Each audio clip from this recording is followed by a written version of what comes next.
or forces. That's, these are militant gangs that were described as terrorists by the UK. Not that the UK is God, but at least they were described by their supporters and backers at the time as terrorists. Now they made an army and they called it, to deceive the people, the Israeli defense. Pay attention, defense. You see, we talk loud and we do nothing. They talk soft and they do so much.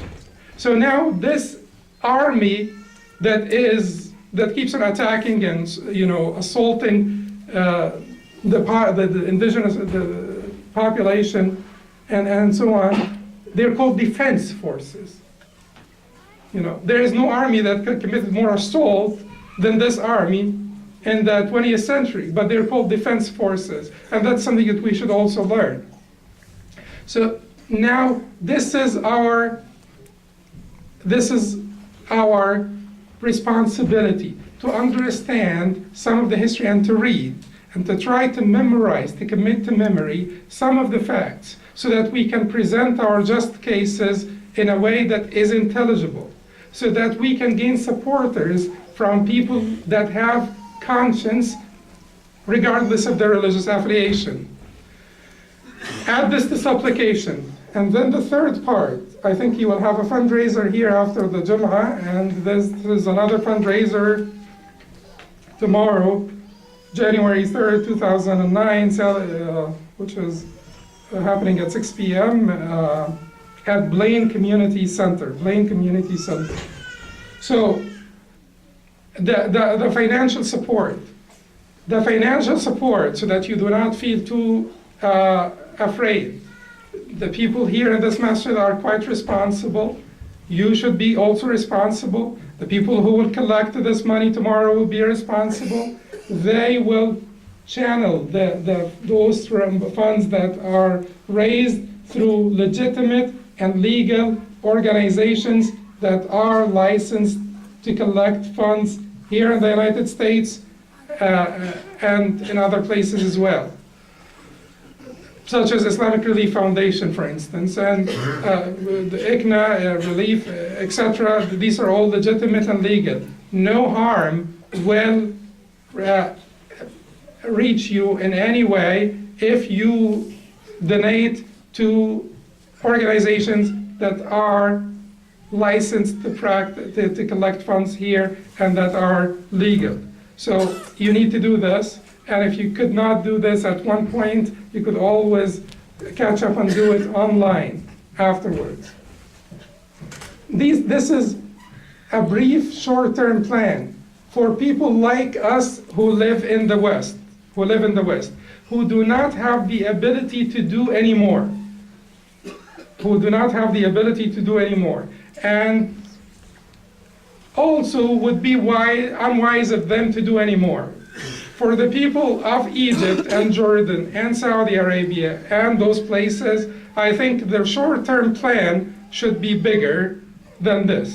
The list of actions to be taken at this point should be longer than what I mentioned now. But this is what we can safely and wisely do as a Muslim community in the West. Supplication, know how to present the case, and support them financially to relieve this humanitarian crisis. وأقول قولي هذا وأستغفر الله لي ولكم فاستغفروه.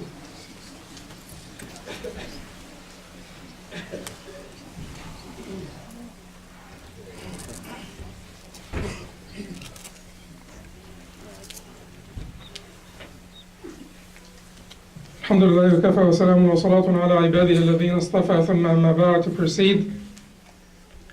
Now the short-term plan that we talked about is not enough, because the short-term plan, if we don't have a long-term plan, then we will have too many short-term plans, because every time, there are so many massacres that have taken place in the recent history against our ummah, and we have made a lot of short-term plans. If we do not have a long-term plan, then we will continue to have too many short-term plans. And the long-term plan is one, to be angry at yourself. Wallahi, this is the first thing I thought of when I first watched those atrocities being perpetrated by the criminals against our people, our kids, our brothers, our children. The first thing that I thought of was, it is my own shortcoming. It is my own departure from the deen. It is my own departure from the way of Allah. That is how we should think, because we could always project the blame on someone else. We can always blame someone else for our own mistakes. But unless each and every one of us says, it is my fault, first and foremost, it is my fault, because what had happened to this ummah is our collective shortcoming. It is our collective departure from the religion. It is our collective defeat. It is our collective impotence. It is our collective incapacity. It's our collective powerlessness.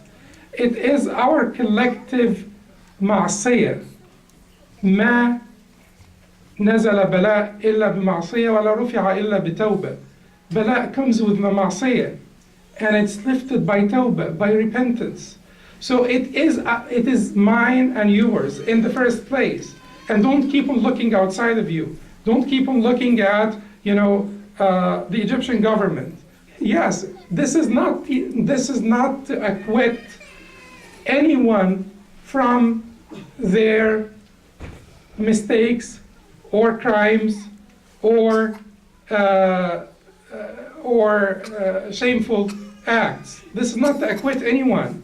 We're not saying that this is because of our ma'asiyah, so now the IDF, so-called Israeli Defense Forces, are acquitted. It's not their problem, it's our problem, it's our ma'asiyah. No, they're not acquitted. They're not acquitted. They are the victimizers. But then the victim should blame himself. If you allow yourself to be weak enough so that someone can grab you from inside your home and throw you out and massacre your kids in front of you, that does not acquit the perpetrator of this crime, but you should, because you can't do much about that person. He can't convince them, he can't reason with them, but you should look at yourself and say, why have I become this weak? Why have I become this incapable of even defending my own property or my own children or my own ard, my own honor? Why have I become this weak?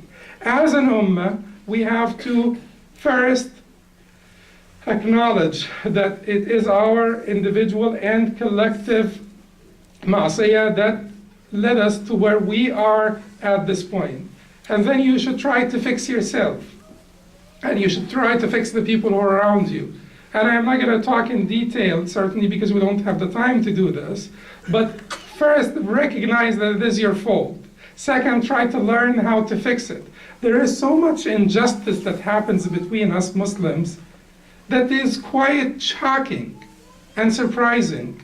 There is injustice that happens between us Muslims that results in Allah's anger, that results in غضب الله. الظلم بيننا نحن المسلمين. This injustice, because the injustice between the spouses, the injustice between the family members, the injustice between people of different tribal affiliations, the injustice between people of different political affiliations, the injustice between people of different ideological affiliations, the injustice between people who are practicing Muslims but they have different viewpoints on different issues. There is so much injustice taking place. So why can't we just give up injustice? Commit to giving up, or commit to purifying your heart from injustice, from ghish al-Muslimin, from cheating the Muslims, from being dishonest with the Muslims, from having no allegiance to this ummah, and purify your tongue from injustice, from dhulm. When you talk about anyone, be careful, be honest, be truthful. Don't say everything you know, because you don't have to say everything you know. And make sure that what you know is actually verifiable. is not just your own imagination.